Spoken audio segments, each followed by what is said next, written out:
Answers in Genesis and the Creation Museum and the Ark Encounter, and a big g'day, seeing as I'm Aussie I have to say that anyway, but a big g'day on Mother's Day.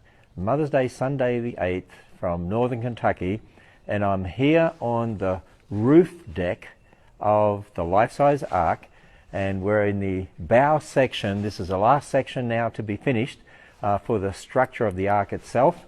And they're installing exhibits. I was just amazed today to see at how much they've done inside, and I was at the design studio as well on Saturday and was able to see there the amount of the exhibits, the amount of items that they're producing. Just amazing. So what I wanted to do this afternoon was to do this live broadcast and give you a look, because you're not going to be able to do this once this is finished here in probably another week or so. So we're at the bow end, and the last section to be enclosed here on the life-size Ark. It's 510 feet long, 85 feet wide, and 51 feet high. It's built 15 feet off the ground. So we're probably standing right now at about 6 stories off the ground.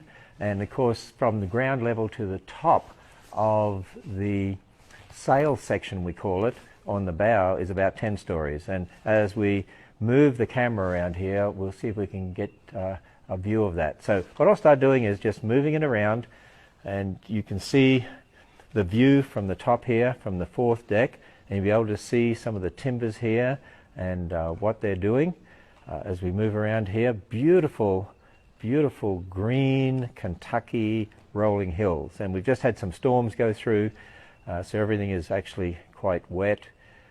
But this is that time of year in spring when we get those storms and we see the beautiful green hills of Kentucky. Now, as we move around here, we'll scan the camera up a little bit, and you can see we're right under the sail section here. In fact, we'll walk out a bit, and as we walk out and looking up even higher here, if we look way up at the sail section here, there we go. We'll see if we can turn around. It's hard to see, I know, unless you're here. You know, it is almost impossible to explain this place unless you're actually here seeing it. But this is an opportunity to see the bow end here as they're constructing that top section we call the sail section. In the background, you should be able to see the restaurant. It's a 2-story restaurant. They've got the kitchen section behind nearly fully enclosed, and you can see they're well on the way to building the rest of the structure. It's going to seat 1,500 people, so it's a very big restaurant. And we're on the 4th deck, which is really the roof deck, and this will be a restaurant as well in the future. This roof deck restaurant won't be open immediately. It'll be a reservation-only restaurant. The big restaurant outside will be more cafeteria style, like we have at the Creation Museum with the Noah's Cafe. As we're scanning around here, you might see some buildings in the background. That's part of the zoo, the Ararat Ridge Zoo, if you can see those buildings. And as we come back over to looking back inside the Ark, where they finished off the rest of the roof deck up here, we'll be able to see where this restaurant eventually will be right here on the roof deck.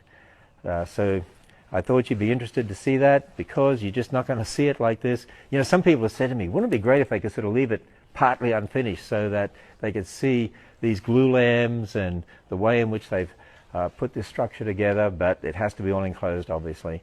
And it opens July 7. Go to arkencounter.com, arkencounter.com. And if you're commenting, we would love to hear where you're from. I am just fascinated to see how many of you are from other countries outside the USA. And then, even within the USA, we have people who have commented from, I think, all 50 states. And it's just great to see that. So let us know where you're from, and make sure that you plan to come and visit the Ark Encounter, and then, as well as that, the Creation Museum. Now, the Creation Museum is 45 minutes from here.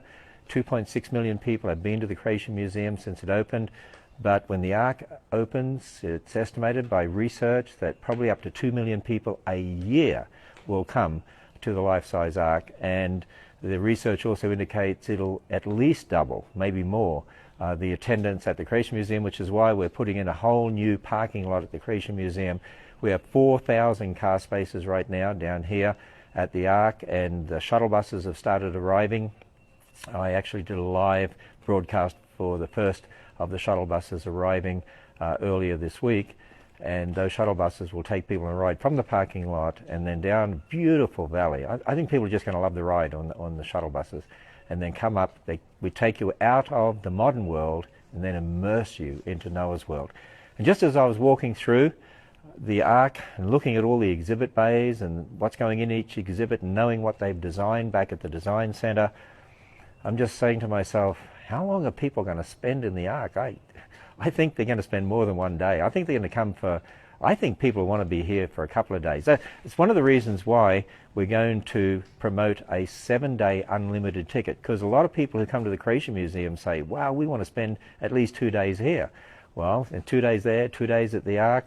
So we're going to have a 7-day unlimited ticket. We're going to release that at the end of May, and it'll be a flat price for everyone. It'll include parking at both facilities, and it'll be something like $99, if I can give you a little sneak understanding of that.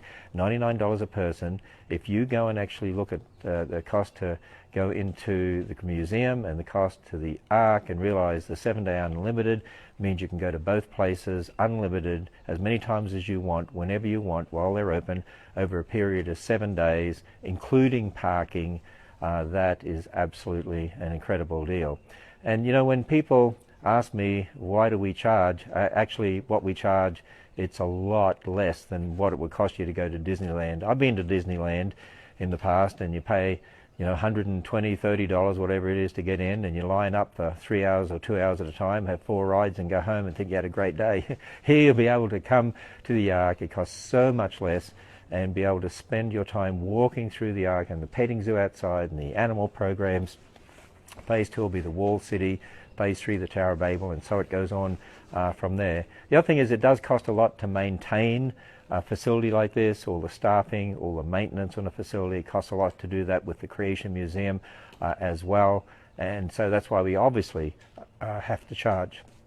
Well, I'm losing my voice here, so I'm going to sign off from the Ark Encounter on Mother's Day.